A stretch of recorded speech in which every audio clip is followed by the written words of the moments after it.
the technical issues, but I think now we are ready to start our event. So welcome everyone to the second debate that we are organizing this time on the EU Biodiversity Strategy. So before we start, I'm going to explain a bit the rules and how you can also participate in the debate. So we are going to have a little introduction detailing the policy.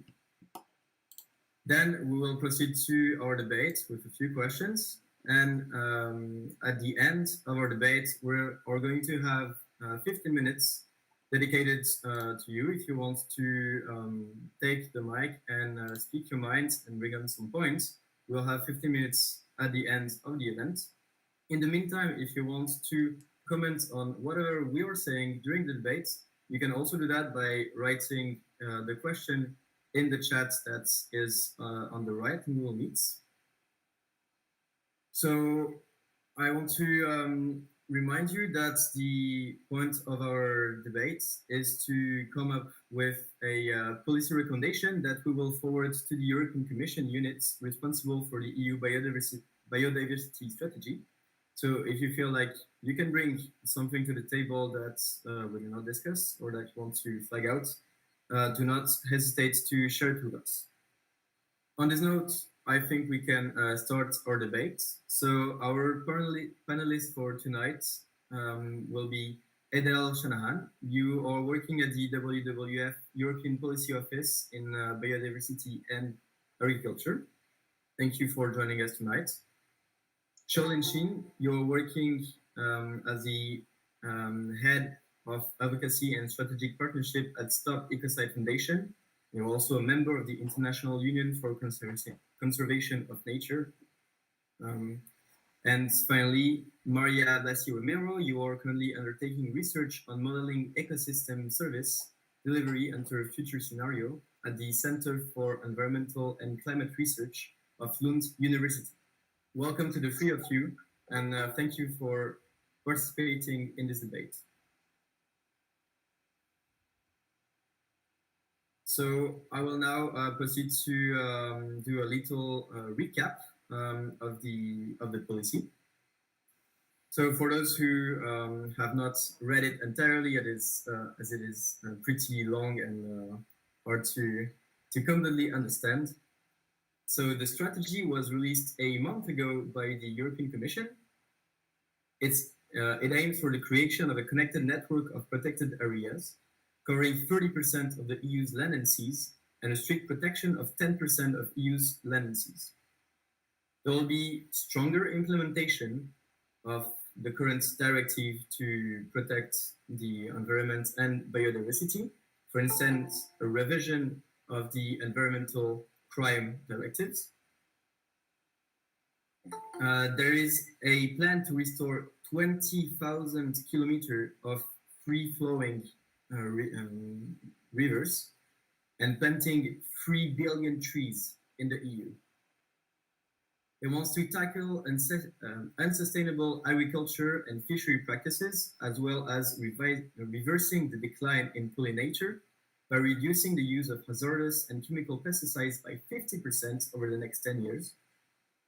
There is an ambitious plan for urban greening for EU cities of more than 20,000 inhabitants.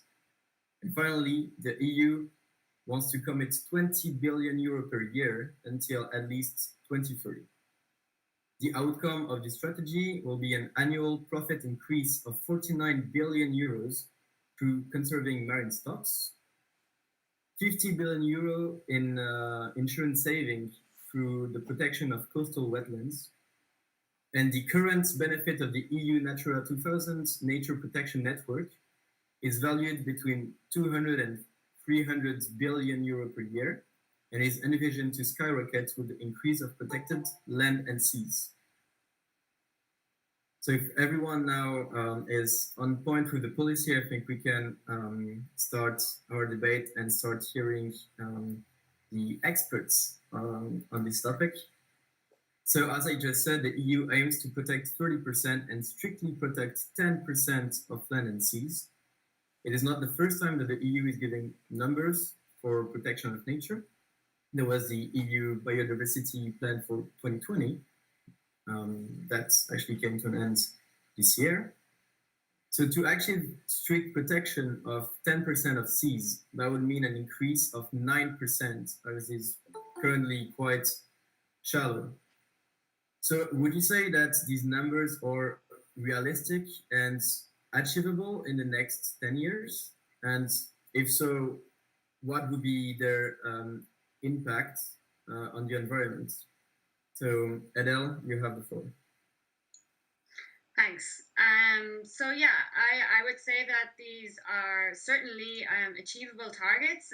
They are based on the science and on the scientific recommendation.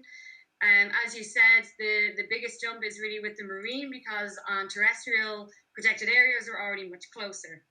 So the main issue here is one, actually implementing the management measures on the ground. It's not increasing the number, it's making sure that these protected areas are truly protected and not just designated as protected, or paper parks as we would call them.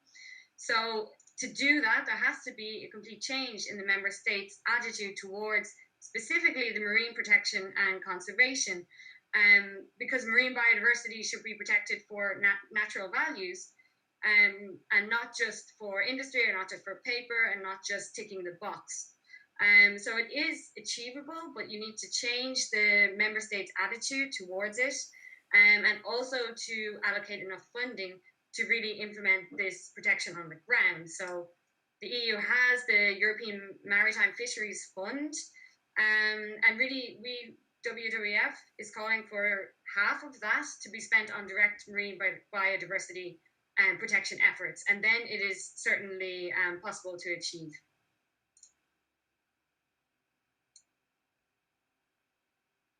Charlene, Maria, do you have maybe a comment on the 30% and 10% strictly protection? Yeah. Sure. Maria, would you like to go first? Sorry, you can go. Okay, yeah. Just a quick remark. I agree with Adele on how we need to put the focus on implementation. I mean, not just on marine, but of course land and sea and everything. Because my experience with several EU projects in the past on certain framework directives is that implementation on the ground is very, very hard. To achieve also policy coherence across all EU member states is very, very difficult. So what I would say is, yes, the EU Biodiversity Strategy is based on scientific results that have been produced by thousands of scientific experts out there. And these are telltale signs of what's going to happen in the coming years, in the coming decade, if we don't do something about it. Now, I don't want to be a party pooper here, but these numbers again and again, these have become, in any of environmental issues or any problems that we need to solve, the numbers always come as mythical figures, mythical numbers. Mm-hmm. So mythical that in every report the numbers come up first, so much so that we are somehow desensitized on these issues. But exactly the thing that we need to have on the ground is definitely, like Adele said, the attitude of the governments on these issues. Is there any prioritization of these issues, given what's going on in 2020 with the pandemic and whatnot?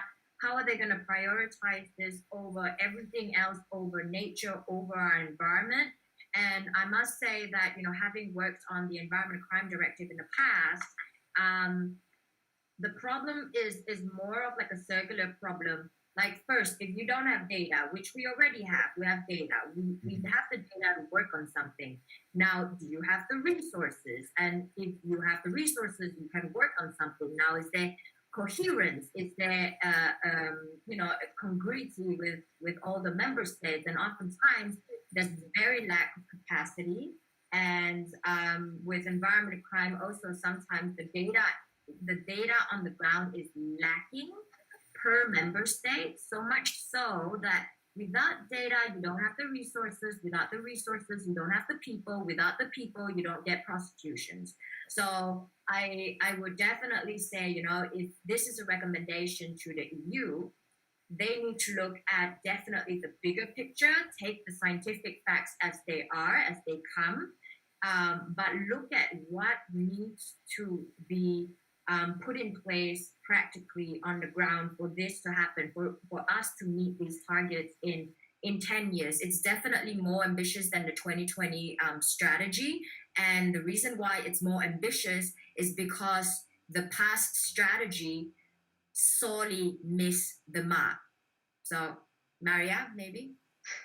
Yeah, just like briefly, I'm just gonna complement just one thing that from protected areas. I agree that it's really realistic, let's say numbers that we can make it, but of course there is like a lot of work, let's say on the ground and from all the different states members from the commission, and of course like one if super important, let's say point here, it's like monitoring. It's just like it's not for a given at one single point, but just like keep monitoring, keep following, and keep looking at it. Like I've been also working with protected area, and that was the lacking point of it. And that's here like the European Commission looks to quite so much ambitious on that, and then so much like focusing on the monitoring, which I think is a really positive thing.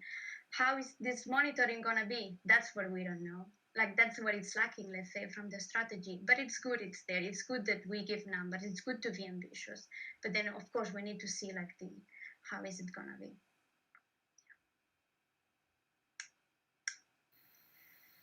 So actually, I was saying they were giving some numbers, but technically there are already some measures to protect European forests, for example.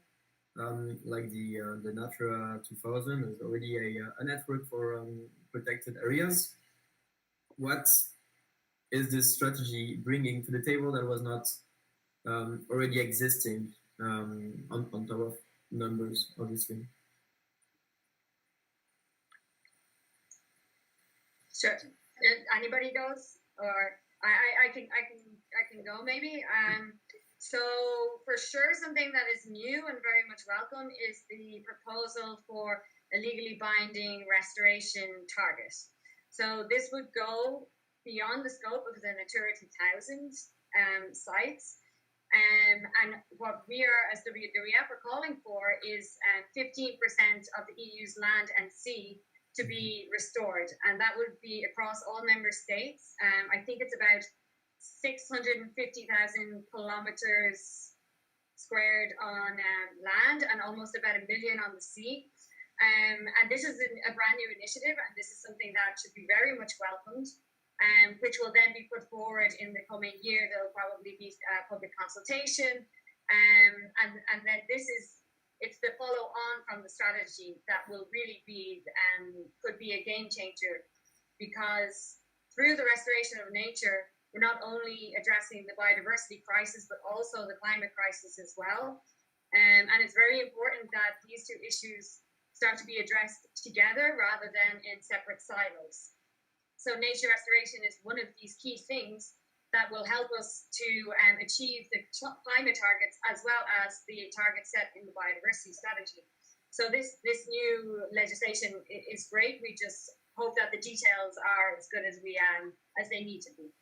Yeah. Actually, for restoration, there is a plan mostly for the rivers, with a 25,000 kilometer restoration plan for free flowing rivers, I think. But there is a difference in between protecting areas and restoring areas. So it seems like this strategy is really focusing on protection at the moment, right? Well, the restoration wouldn't be on protection. It would be restoration activities of ecosystems, and hopefully some kind of changing of landscape features and large-scale restoration, which might not necessarily be protected areas. You see, so they can be separate. Of course, you can restore a Natura 2000 site, but this restoration target or law or directive, this legislation would would hopefully go beyond the protection and rather be about the actual restoration of the area. So, Charlene, we just said that it is now legally, it's legally bounded directive, but what does it actually mean on a like who could be facing prosecution if the targets are not achieved? So if you're talking about the environmental crime directive, it has been very hard to implement it. In the project that I was involved in, there was a lot of disparity between the sanctions that were imposed in different member states for the same environmental crime, for instance. There was also a lack of mutual legal assistance in that sense, if it's transboundary. And that's why, from this project, our recommendation to the EU, and it's a good thing. One good thing is that the EU is seeking input again for this 2008 EU Environment Crime Directive. Now, for those who are not familiar with the directive means that, the member state has discretion on how they're going to transpose this into their national law. And that is one of the pitfalls of directives at the EU level, because then it is the EU or Brussels respecting the different traditional legal systems, the culture, and how they implement these things. The one thing is definitely one of our recommendations is that the EU needs to look at certain things on a larger scale with a bigger eye on like the forest, let's just say. So if an environmental crime is linked to organized crime or economic crime, financial crime, or serious crimes, any other forms of serious crimes, there is a provision in the EU Lisbon Treaty that allows Brussels or EU, in fact, to at least recommend a let's say a flat, a standard in the sanctions or the penalties. With the EU Environmental Crime Directive, they leave it up to the states to choose whether you want to prosecute, so use criminal law, or just, give them a fine through administrative law, or pursue civil penalties. So with that fact, there's always a disparity. But if you introduce this serious crime element, then the EU can say, because environmental crime or wildlife poaching or, illegal timber trading is linked to organized crime, then EU is obliged to recommend at least a minimum sanction, which the EU needs to, EU member states needs to transpose nationally. I hope that helps.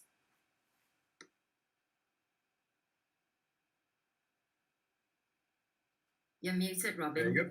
On top of the environmental crime directive, another directive that was revised was the environmental impact assessment. I think earlier, Maria, you were talking about the monitoring.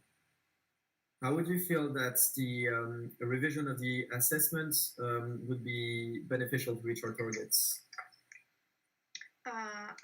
Now, of course, we have just, let's say, like when reading it, it could feel like a bit more of a draft, let's say, of a project, like saying like, okay, so now this is our goal, and so this is how we're gonna reach it, and then the annex, and then some sort of like a plan for it. It just gives you, let's say, some sort of like deadlines to say like, okay, so by this year we are gonna see if this strategy is viable or not, or we can proceed with it or not. So it feels that, yeah, of course we need to wait, let's say, until to see what's happening in those years to see the results, or if it's like the management going in a good way. By having, let's say, a proper management or set monitoring, for example, of all the protected areas, what I'm referring to is that you can let's say for a given year you can establish like a new protected area, but then if we don't, let's say, keep the constant, let's say, protection, as we were referring here before, like in 5 years time it's still on, in 10 years time it's on. So we work on towards a goal, but I mean this goal needs to be, of course, like maintained. And what I'm saying also here with the monitoring is that sometimes, I mean, we use like a world database on protected areas, and then what it can sometimes happen that some areas can be lost on translation. I mean, we can have like that recognize that there's, let's say, a lot of languages, there's a lot of cultures, and then there is some sort of like a needed like this constant like monitoring, so then keep track, let's say, of what we have, what is protected, what is needed to achieve.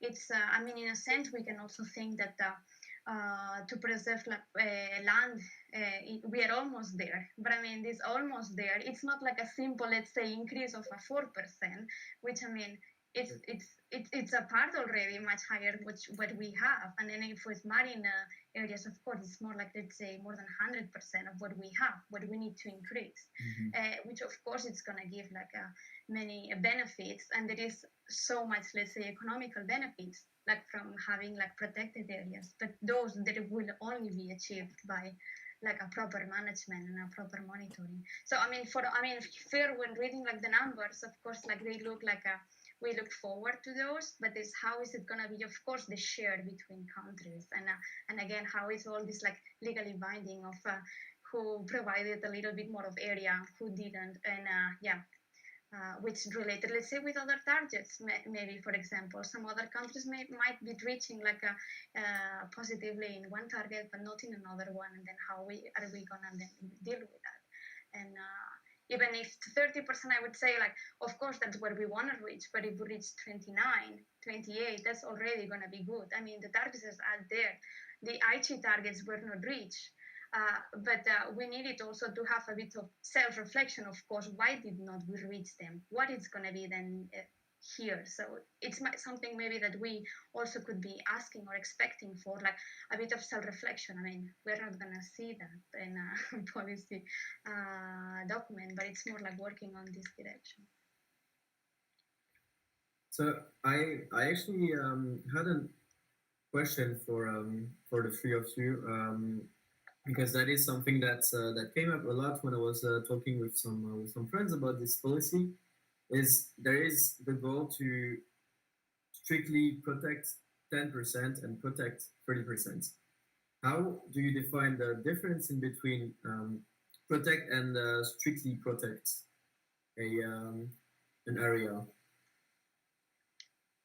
Yeah, I can just like quickly just so we are based usually like when protected areas, like following the IUCN structure and categorizing of protected areas, and we have like 6 different categories ranging from 1 to 6, and 6 being protected but sustainable managed. Let's say, so you might have an area that is protected, but you're allowed to do like responsible like fishing or hunting or the activities in the area.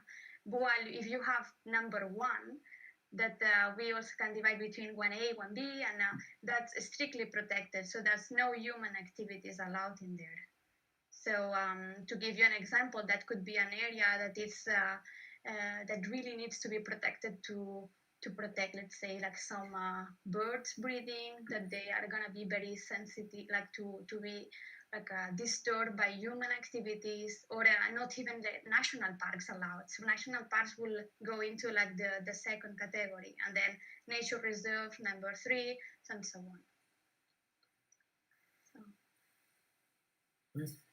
So like, yeah, so that would be like 10% of like completely like strictly protected. So we are not even allowed to go in there. Strictly protected without any human activity. I think that's going to be extremely hard to reach, especially for 10% marine strictly protected areas.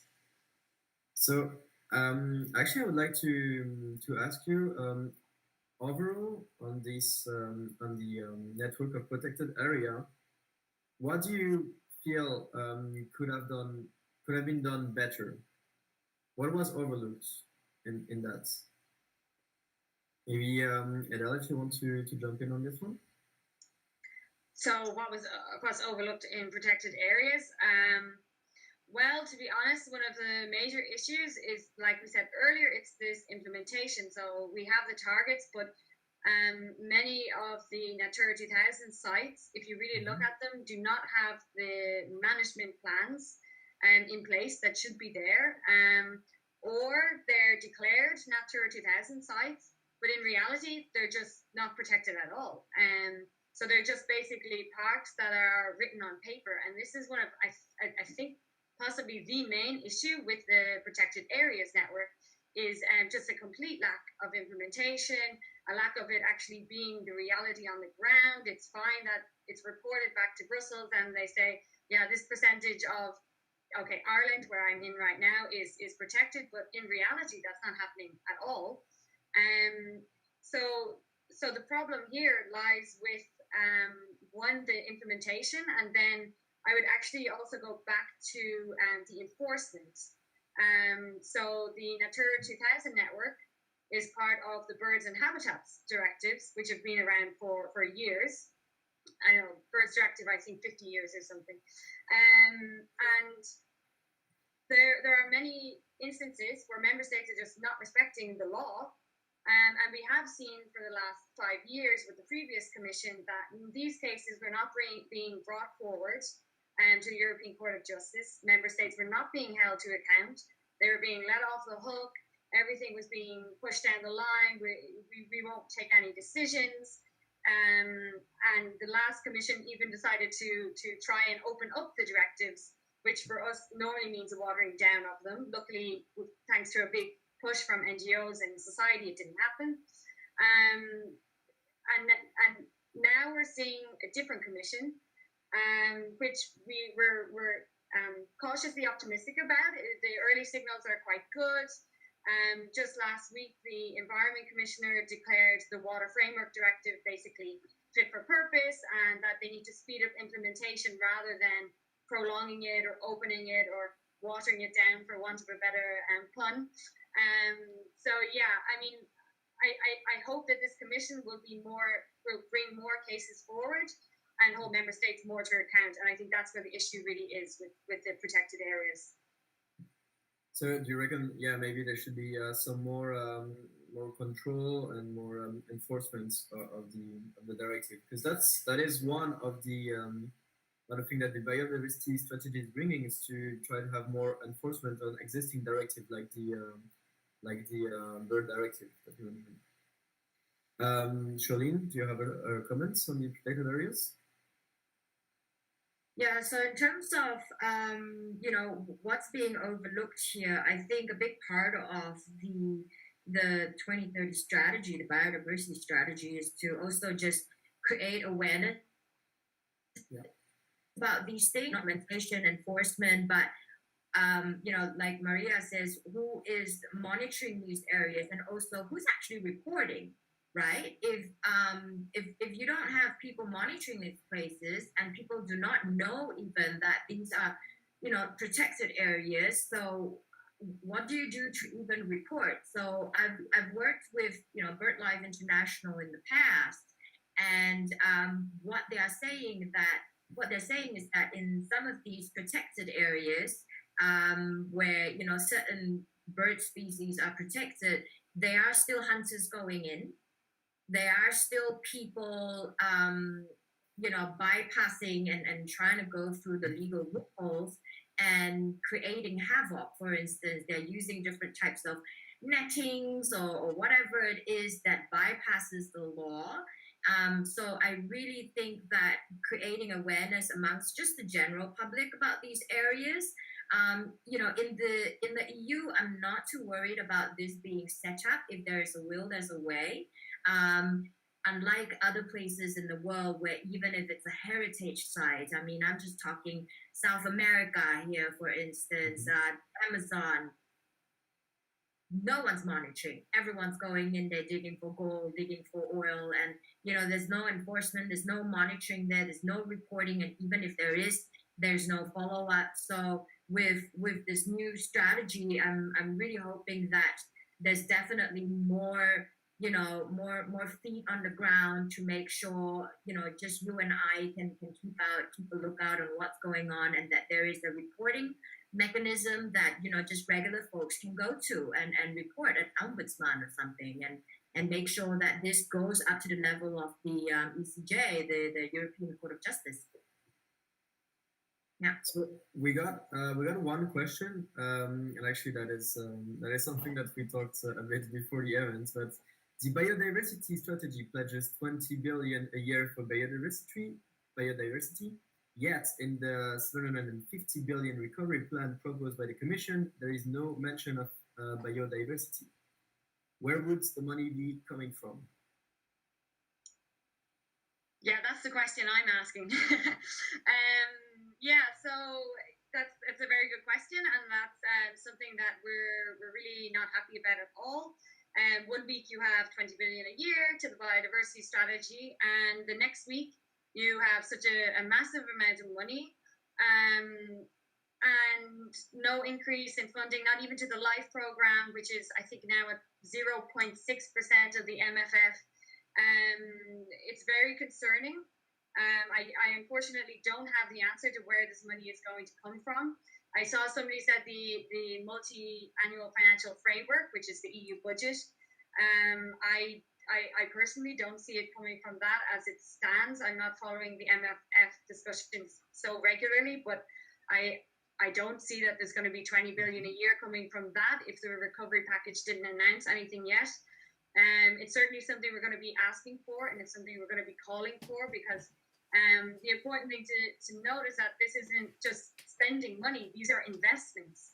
Because if you're investing in biodiversity and climate, you're also getting benefits back for society and for the economy. You're creating resilience and sustainability. So this is an investment of money. And in the comparison to other areas which are getting large investments, particularly biodiversity, is way behind. So yeah, we're very happy to see 20 billion a year. Let's see where they come up with the money from. If anybody on the call here is advocating somewhere in this, yeah, put in a good word for biodiversity. So actually, Maria, same question. Then where not where does the money come from, but would you have any comments on the conservation of what could have been done better? You already mentioned monitoring. Yes. Do you have any additional comments? Yeah, I mean, it's just like to really let's say focus again, like really finding a link between Natura 2000 and really protection of those sites, because I agree it's also not happening at the moment. And yeah. Yeah, now I just lost it in my head, but it will just come back if so. Yeah. So we actually have 2 more questions. So which do you think has had the greatest negative impact on biodiversity in the EU in the past decades and currently? Environmental crimes or the day-to-day legal activities of farmers, foresters, and other industries? I would reckon that would be one for Charlene. I can already see you smiling there. So actually, to rewind a little bit about the 20 billion and the 750 billion.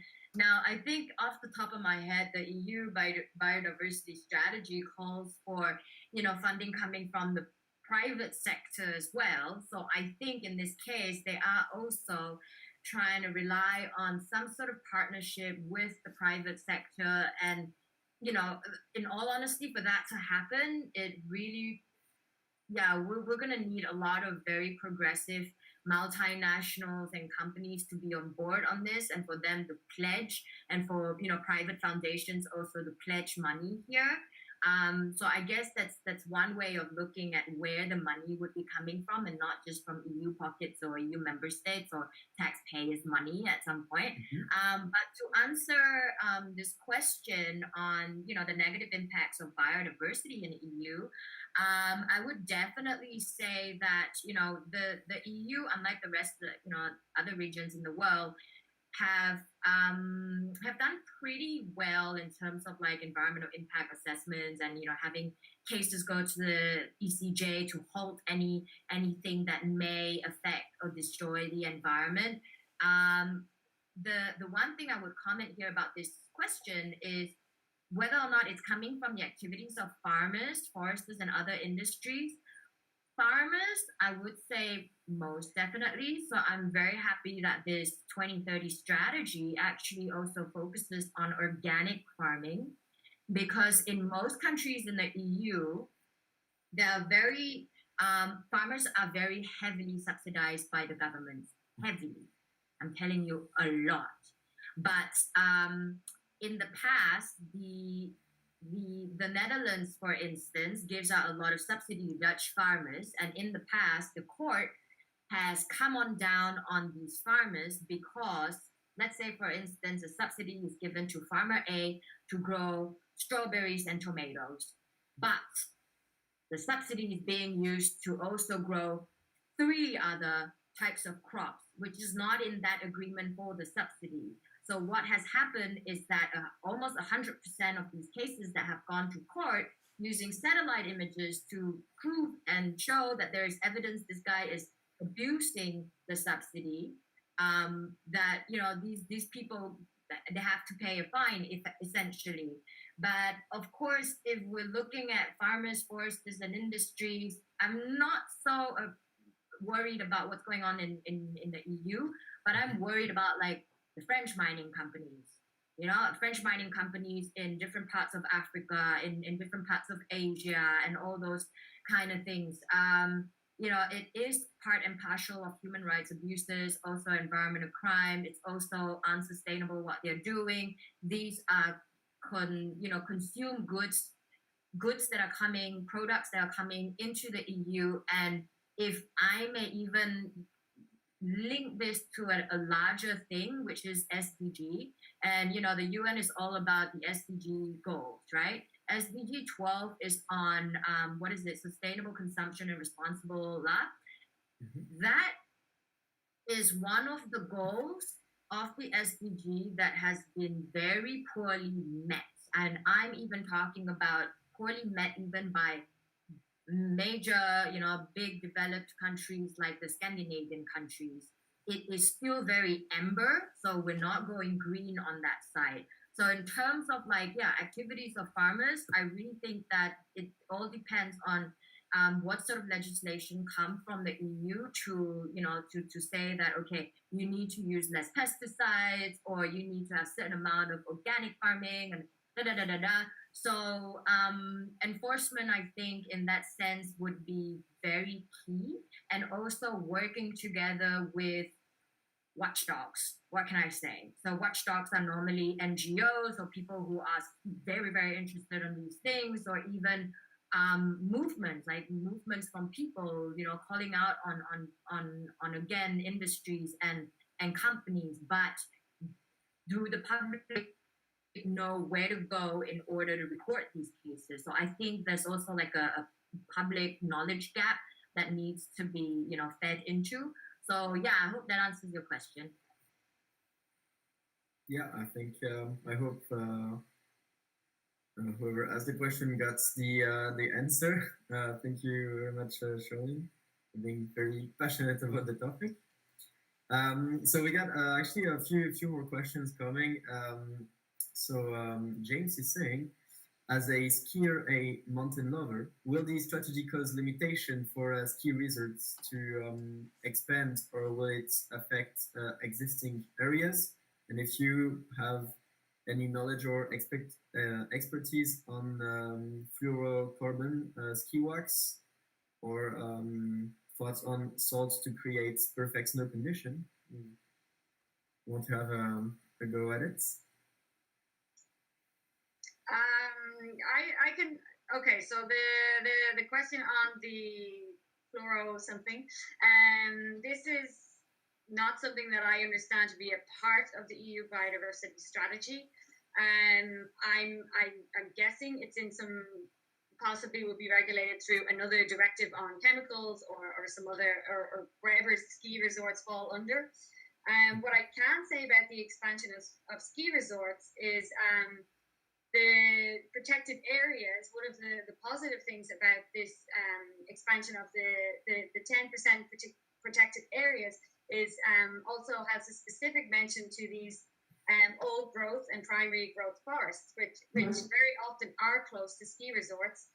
I'm thinking of a particular case of the Piran National Park, which is a very popular ski resort, and they wanted to expand it.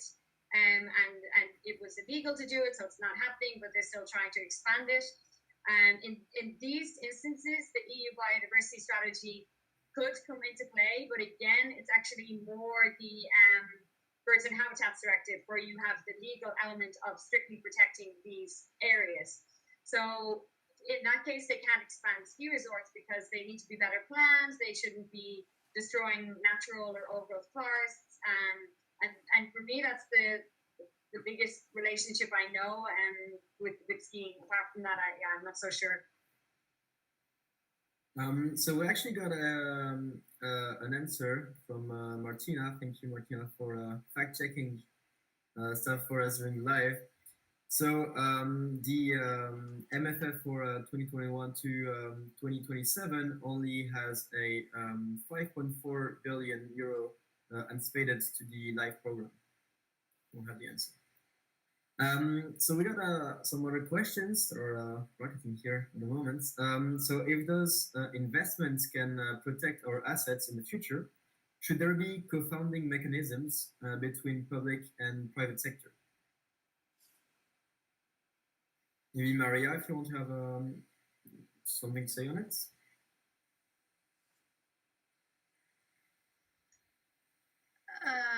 Yeah, I mean, we can. You're referring to this question from Kayla, or? Yeah, that's it. Yeah, I mean, we were just like discussing if where this funding come from, and there is also a lot of I mean, parts from the private sector. But I mean, yeah, yeah, I mean, from my perspective, I don't know what I can, let's say, bring on here. I don't know. So of course, I mean, everyone, if everyone can chip in, like it's welcome, I would say. But yeah. Yeah, I just have to say, sorry, I just got distracted because I really read the next question, and that's the one I was really thinking about bringing. All right, I will come back to you in this one then.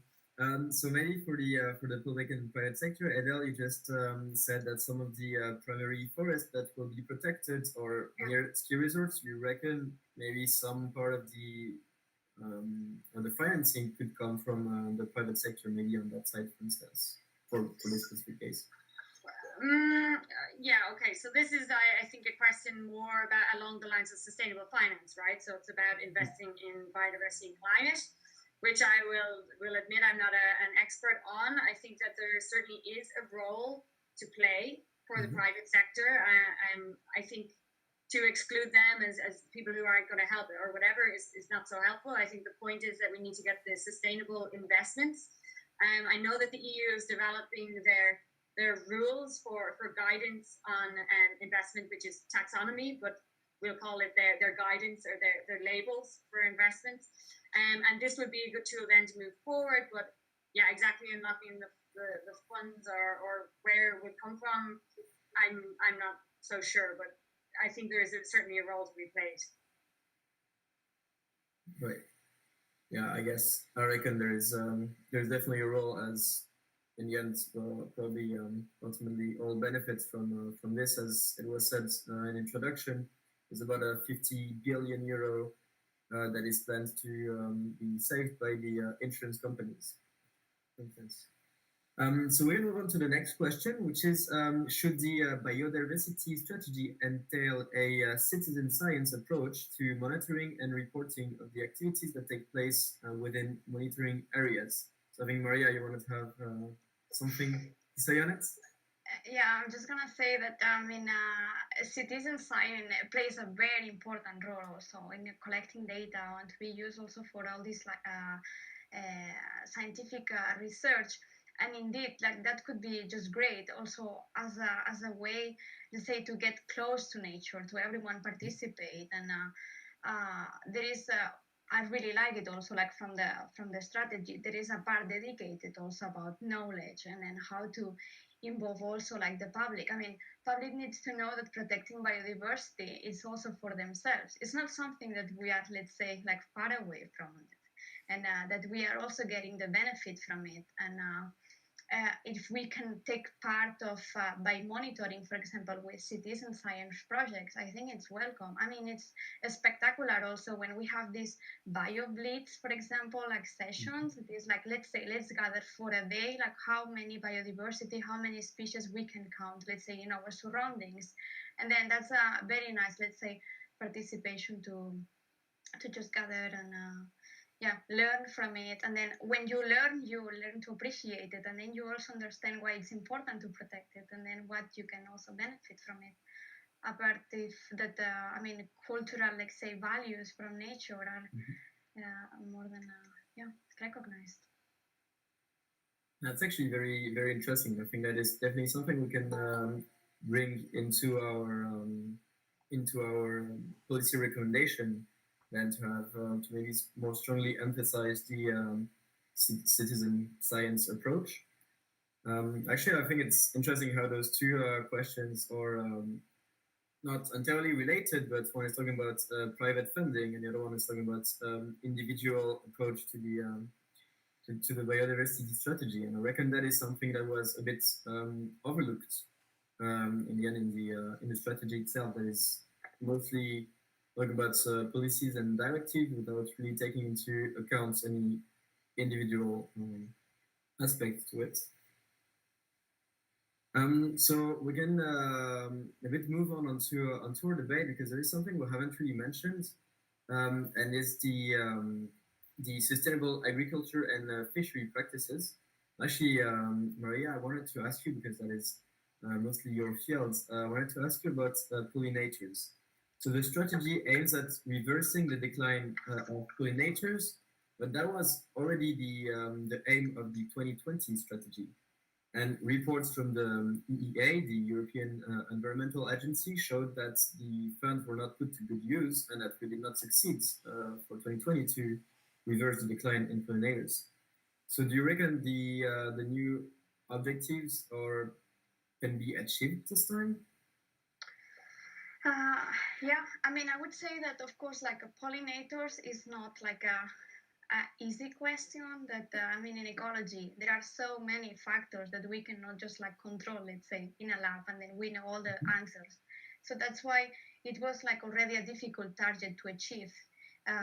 Like to already save like all pollinators. Of course, when I read like the sentence, yeah, by 2020 we aim that pollination decline is reversed. Of course, it's welcome, and everyone would be happy for it. But I mean, until we don't tackle, let's say, all the different threats that we know, that we can recognize that they are affecting their decline, we are not going to reach that target. And that target is not by just like changing one of the factors. So, for example, the reduction of pesticide use. Yes, we know that pesticides are affecting pollinators, but that's not the only case that it's affecting them. So it's, for example, all the landscape features, and how we can actually see, like in a combination, it's like a, again, like this bigger picture of it, that yes, we can according also to the strategy, like 10% of the agriculture is going to be so important features for pollinators. But which are going to be those features? Those features might not be like the same positively affecting pollinators in France, that in the UK, that in Germany. It's very nice that in this policy report is recognized that there are like variability between the regions. And because of that, we also need to know that pollinators are going to be affected in a different way. And which type of, for example, apart from the agricultural land, how is that agricultural land surrounded? How big are those fields, for example? Which is the scale that we want that pollinators, for example, will go to find flower resources? So basically, in this, let's say, these landscape features that we need to add, let's say, into the landscape for pollinators are places where they can actually forage, so they can actually drink and collect pollen like from the flowers, but also to find places for nesting. So, for example, in a big field, they will not find places of nesting. So they will make use of, for example, the edges or the nearby forest or grasslands. So if we are just creating big fields that they are not going to be close by to any other like natural features, then we are not saving the problem in there. and or also what it's lacking, for example, as well, is which part of recommendations that are going to be given for the different farmers. So basically, there we have some goals to reverse the decline of pollinators, but we're still lacking some scientific data on how to do so. Well, I mean, there is a lot of research. There is a lot of things to take into account that they doesn't seem to be taken into account now.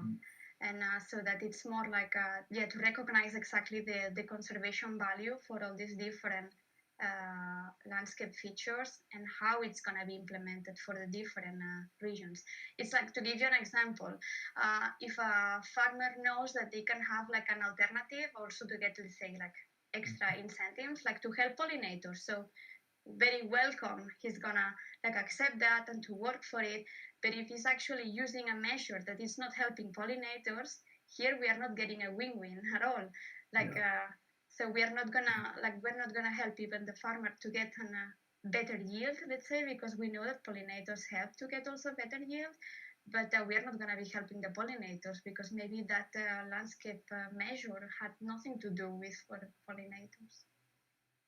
That's actually a very, very good point. That's definitely needs to be brought to the strategy.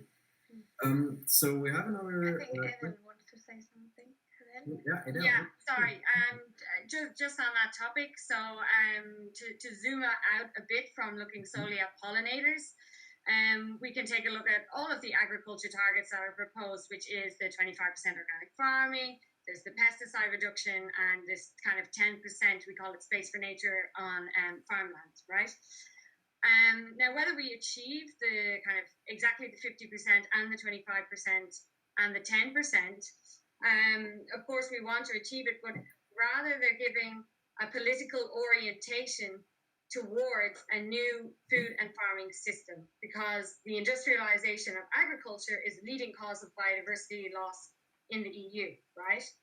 And the EU Biodiversity has proposed these targets. And what I would say is what's important is that the other policies that the EU proposes now should be in line with this. So I can already see someone saying the CAP strategic plans. So the common agricultural policy, as it stands, is not in the right place it needs to be. It's completely at odds with the ambitions of the EU Biodiversity Strategy, now the Farm to Fork, and the overall EU Green Deal. So these targets are an important tool to kind of say, the system has to change. These are our targets. We have to go this way.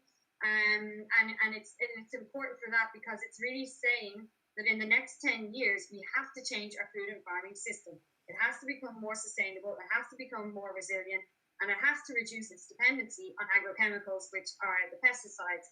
So I think for me, it's still it's a success to see these targets in the strategy. I mean, I'm not sure how closely you were following the political developments in the last weeks, but these were really being lobbied hard by the industrial agriculture lobbyist groups. They did not want to see these targets in the strategy. So for us, it was a real win. And now we can say we have a goal. We're going to politically orientate ourselves around that. So, yeah. Actually, Adele, while you still have the floor, I wanted to ask you about your thoughts on the citizen science approach. Oh, well, on that, I can maybe give a comment from a previous life that I had. And for me, because I worked at another NGO more on the ground than on the EU policy. And for me, I'm very much for citizen science. I feel like it has a lot to contribute. And it's also becoming quite digitalized now. You know, you can get apps, you can take pictures, and you can find out the species. And I think that it's certainly a good tool to move forward for large-scale monitoring. So we have two more questions. So from now on, if you actually have a comment and you want to voice your opinion, you can just write hand in the chat and we will let you speak. But in the meantime, we have one question for Charlene, I think. Considering enforcement issues, as you mentioned before, what tools should member states have to enforce in protected areas in Europe? Yeah. Good question, actually, because I mean, this all comes down to enforcement, whether or not we have anything. You know, I'm an environmental lawyer, so what I want to see are cases going to court. Sometimes it is a landmark case that would signify some sort of pressure and some sort of, you know, seriousness that the EU is taking on certain matters. But in terms of like tools that the member states need, I think, you know, we already have the data, right? I spoke about having data in order to have the resources, in order to have any sort of will to even go for something. I really think that it is very much a matter of putting the science to work. To use this, it's a little bit like, you know, climate change, climate science, and how there are so many people out there trying to deny and trying to equate this to other sort of factors that are not really direct, you know, that are linked to them. I really think that sometimes all these things, the data itself to make it work, gets lost in bureaucracy, it gets lost in the language, it gets lost in like, oh, okay, what's the threshold for it being serious for us to do something about this, right? And the tools that, you know, member states could have is potentially, I would think, a reporting mechanism from member states would be good, to say whether or not every quarter if they are meeting the, you know, so and so percentage of protection or not, how many. And I'm pretty sure that these are already in, but it needs to be a little bit more robust, and it needs to go hand in hand with, you know, what Adele just said. There has to be some policy coherence, because a lot of times what happens in one area, you know, it comes from a myriad of other issues that are connected to each other. And these things, they are always in silos, and they need to start speaking to one another. And oftentimes, you know, the legislators and the policymakers are not really in concert with each other. The academics, the scientists, they're not in concert with each other. So what I'm trying to say is that, you know, the EU needs to also prioritize research or projects that put these people in the same room together for, let's just say, 1 or 2 years. That's all it takes.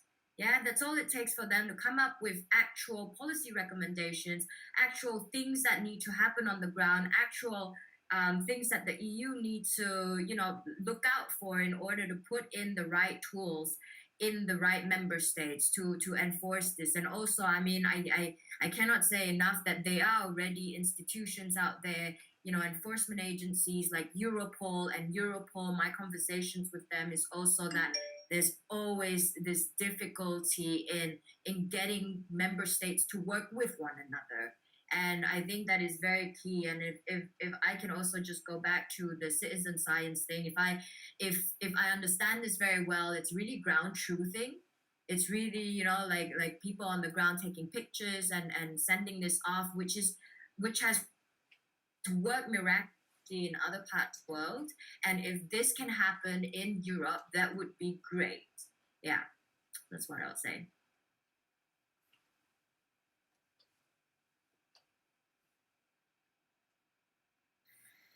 Yeah, thank you very much for doing. Actually, yeah, that could happen in Europe. I think it could have a way, like a very good impact, just like involve more people on it. We have a question from Angus. Under the new Common Agricultural Policy, the member state strategic plans are supposed to allow each member state to take the relevant actions to protect their own biodiversity. Do you think these plans will suffice in protecting biodiversity in these farming practices? Yeah, I guess that one's for me.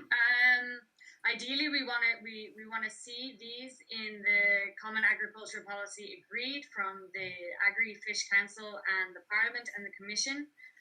Of course, member states can always go above the kind of basic outline that the EU will provide them with, but historically, we don't see that actually happens. The more flexibility, it seems, the less likely that this money truly goes into biodiversity protection. So if So in I think October, November, December, there'll be kind of a plenary vote on the Common Agricultural Policy, and the council will also agree on it. We're hoping that goes better than the way the discussions stand at the moment. Failing that, the next advocacy point will be the strategic plan. So it's not like it's all about this one decision in the EU. But yeah, it's tough to get member states to go above the requirements that they're given.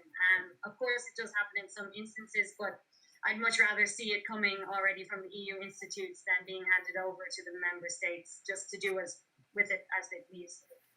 Well, actually, I think Maria, you mentioned earlier the different landscape that there could be in Europe. Do you reckon that the plans coming from each member state could be like actually more relevant than coming from the EU? Yeah, I mean, when you know your ground, you're the one who it's better, let's say, to defend it, and that's important. It's just like to know then who's gonna be making the decision on each of the members. I mean, if they already know exactly what are they. I mean, knowing, let's say, there's listening their scientists, let's say, from their, let's say, like country, and knowing what's the a good, let's say, habitat that they need to really like focus on. That. Of course, and but yeah, I mean, there are many, let's say, like research done, and then I mean, it's gathered like to just work on policy briefs, so that, let's say, to summarize the knowledge for policymakers, and based if those policymakers, they are actually then write their policy strategy based on all this knowledge that it's gathered, then I mean, those can be achieved for each of the member states to say like, okay, so let's see, if we really want to go for this type of habitat. So, but I don't know, it just like it comes, let's say, from the commission, like a list of all the different habitats, for example, and then to really like nicely presented that, okay, so this is, let's say, a good habitat for this region, and then that's going to be like having this conservation value in this region. Or I mean, it's not only also like talking about, let's say, habitats allowed. I would say also it's also how do we want to also grow our food. Let's say let's not grow, for example, certain crops in certain regions where it's not possible. Also, like coming to the amount, let's say, of fertilizers or pesticides that then you will need to apply. Yeah. Mm-hmm. So, how would you say that this plan could be regulated? Because if it comes from if I have data from the member states, there should still be some kind of unified. Do you reckon that the regulation does more come from the Commission, from Europe level? Well, I mean, if it's like a good regulation, but that it gives the member states to choose from, but given, let's say, all the information that they can have from to choose from, then yes. It's not like one list it's used for every, let's say, member. So you'd say some regulation with some kind of adaptation procedure so that every member state can adapt it to its own landscape, for instance. Exactly, like more detailed. And like we know that, for example, flower strips might work also for using for pest control. So let's say like to add some flowers next to the fields, and that might work for pest control in some areas, but might not work maybe in some other areas. Yeah. And some other regions. Or for example, another added comment here would be that landscape that they are already very rich, like with a lot of, let's say, like habitats around it, if we add, let's say, flower strips, that's going to only cost money, because that's not going to improve like the landscape situation, like the benefit, let's say, from that area, because that's already rich enough. So it's really like focus on all the variability within the regions to really have a proper mapping of what do we have, and then based on that, what do we need to change. It's not like I'm just gonna like blinded, like just give away things, and then after we see if that works. I mean, we have the tools. It just needs to be, let's say, like applied. Yeah, definitely. I think it needs to be more, as we said again, like more monitored, more enforced. So I think we're now going to close the questions. We have one last question by Anna. but we're not taking any more questions because we're starting to run a bit out of time.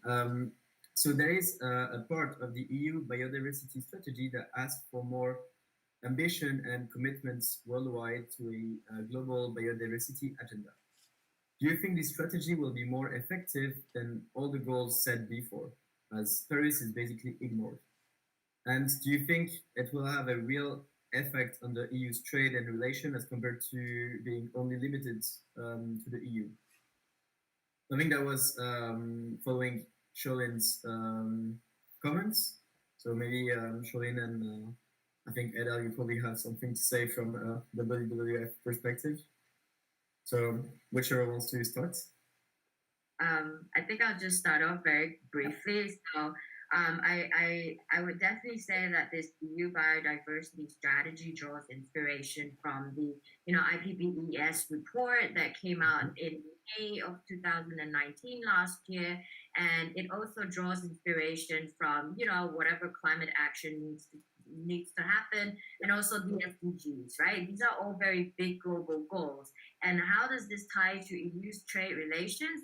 I must say that, as I mentioned, the silos that are there, it is still there in terms of trade and biodiversity and conservation efforts worldwide, be it climate, be it environmental, payment for ecosystem services or whatnot. I think that there is a definite delineation there. And for instance, the EU's Mercosur trade agreement, for instance, that was huge. Yeah, a lot of EU member states are also calling, or NGOs are calling on the EU to even withdraw this. Yeah, because after the signing from Brazil, 2 months later, they ravaged the Amazon. So what happens there? And I really think that with this strategy, EU wants to at least lead by example, but at these different platforms, member states also represent themselves very individually. So to have some sort of like a cohesive voice from the EU, I really think that this strategy needs to support really on the ground groundswell effort. Like the SDG, for instance, there's a lot of direction or a lot of aspiration coming from the UN, but on the ground level, there are more actions, in my opinion, coming from small startup companies, water issues, poverty, hunger, whatever it is. And there are more action coming from cities themselves. So cities, mayors, these are also key players in meeting some of these goals.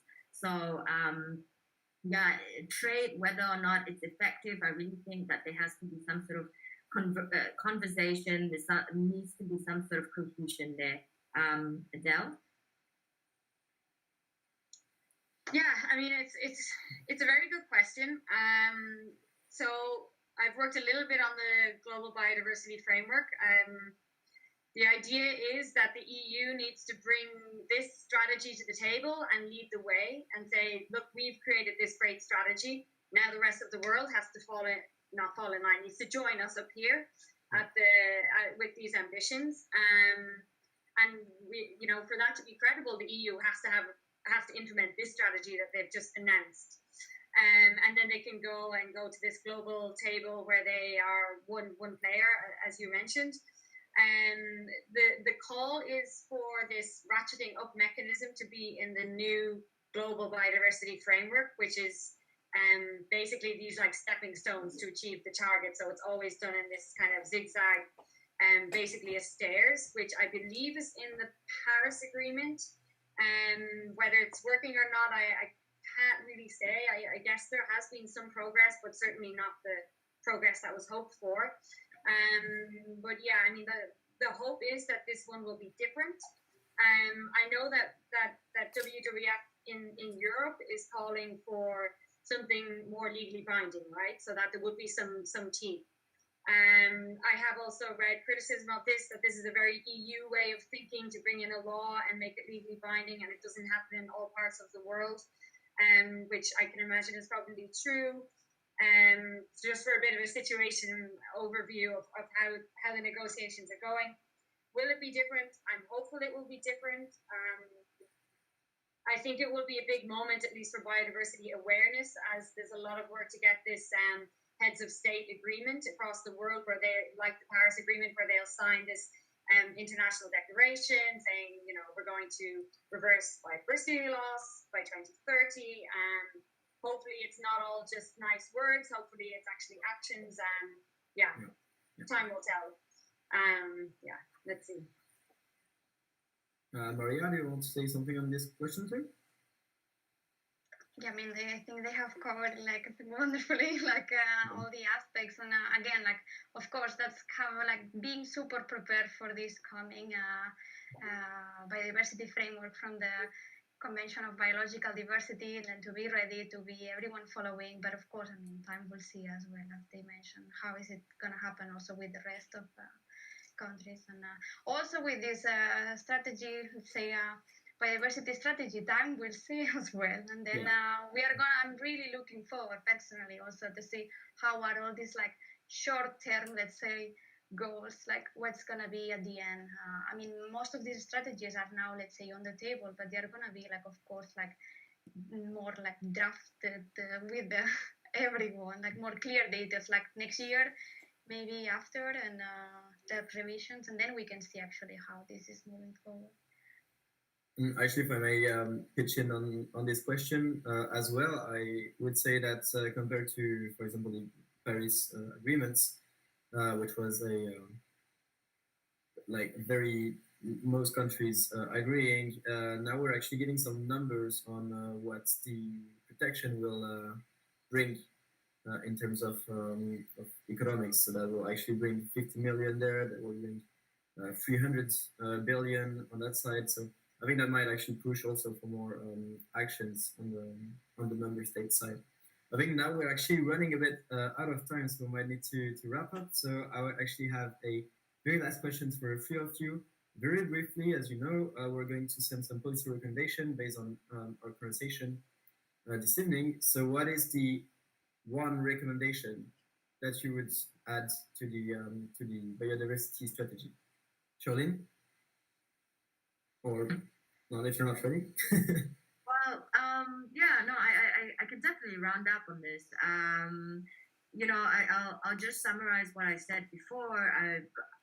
I would like to see some sort of hard-hitting case. I know it's a little bit too late if there is a case that's gone to the ECJ and whatnot. I mean, but in order to set the tone as to how serious the EU is taking this, and also conversations need to be had. I really think that there should also be more public-private partnership, because these sort of things that happen on the ground by the people is really seriously undermined right now. If there is, you know, a way for citizen science to sort of like play a role in this, if there is a way to, you know, they're even saying, yeah, they would like to plant 300 million trees in a year. No, wait, that's 3 billion trees, right? 3 billion trees. 3 billion trees over the next 10 years. In the next 10 years, and we're talking about 300 million trees a year for the whole EU bloc, which means 11 million trees per member state a year. But bear in mind, Ethiopia, they planted 350 million trees in a day. So yeah, these numbers are a little bit okay. Like you got to break it down somehow and try to, you know, put that into perspective. I think that some of these things can be done. It can be done by, you know, the public. But bear in mind also, you can't just be planting trees anywhere and everywhere, because we're talking invasive species. We're talking, you know, whatever's going to happen to the urban infrastructure and whatnot. I mean, there needs to be some sort of way that, you know, the public can participate, and more information for them to participate, and the private sector to get in on this, or else we'll never get the 20 billion funding, for instance. Yeah, that's my recommendation. Thank you. Yeah, I think also when you take into account on not only in the planting the trees, but also taking care of the trees, because planting is not all of it. Maria?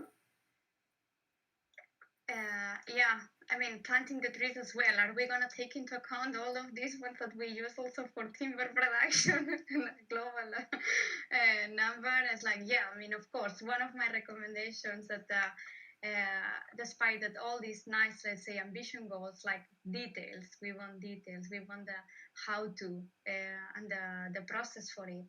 And to don't forget, let's say, the big picture, that not only one single, let's say, change is gonna make the big change. And but I mean, there are parts of the steps. Of course, we can never say that just like a little step it's gonna like help for the bigger picture. But of course, like I mentioned, like pollinators, like not only one single effect. Like how are we looking at it? And the second part that now, you know, that before when we were discussing with the Natura 2000, I just like it went out of my head, and now I just like came back to it that there is a lot of focus between networks, like to create like we want everything connected, and we want because that's good, yes, but we just have to also bear in mind that not because of having corridors that's a positive thing.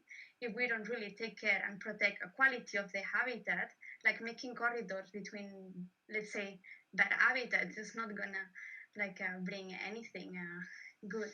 So we also need to like point on that, on the quality of the habitat. Yeah, I think that's definitely going to be a crucial point to bring.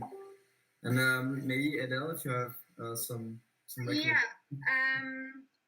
Just on the 3 billion trees, they did put in language saying taking into account, I think, ecological something or other. So our hope is that they won't just plant trees anywhere, and it won't count monocultures. It will be the right trees in the right places, hopefully. And then something that we haven't discussed and that was not really addressed in the biodiversity strategy was the EU's consumption. Which is a major driver of biodiversity loss far beyond the EU's borders. And there was some mention of it in the Farm to Fork, and there might be some work in it, but yeah, it was lacking, and there wasn't a whole lot in there.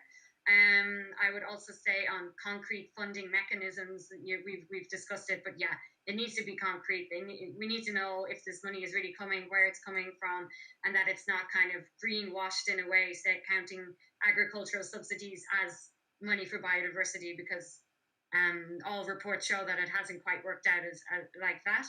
And then just one final thing, the most important thing for this strategy also really now is actually for the member states to agree to it and to support it, because it's not over yet. The Commission has announced it. The European Parliament still has to have their say, and the European Council, and that's where we really need the support. We need citizens to contact their ministers, to get loud and say, please support the strategy. Because the reality is this is the best strategy we've seen in a long time. So we need this supported as it is. Yeah, and actually I would think on that comment, I think a lot of the biodiversity strategy was a bit overlooked in the member states. So I think it was not really relayed or mentioned a lot. So actually that's a bit of a shame. Maybe there's really a bit more communication on it to involve citizens, actually, as you said.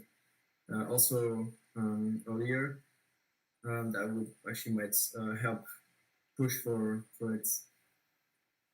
So thank you very much. I think with all your comments, we have a lot to write. I'm gonna have to watch this debate, I think, at least 2 or 3 times again to get every idea. And I think, Angus, you have some declaration? Yes, so of course, I'd like to firstly, obviously, say thanks to the panel and everyone for listening. We hope you've enjoyed it. And there will be another debate coming soon on the UK Biodiversity Strategy on the 26th of July. I will be hosting it, and really hope you can all join us. Looking forward to seeing some familiar faces there, and I've really enjoyed this. I hope you guys have. And back to Robin. Yeah, thank you. So we hope that we will have you all on board for our next debate. So thank you very much to our panelists. Thank you very much, Maria. Thank you very much, Charlene. And thank you very much, Adele. Thank you to everyone who participated in the chat with your very good questions. I think that was very fruitful for debate. To everyone who's watching on the participating on the Google Meet and everyone who's watching us on YouTube. I think we have a lot of very good discussion tonight, and I hope that we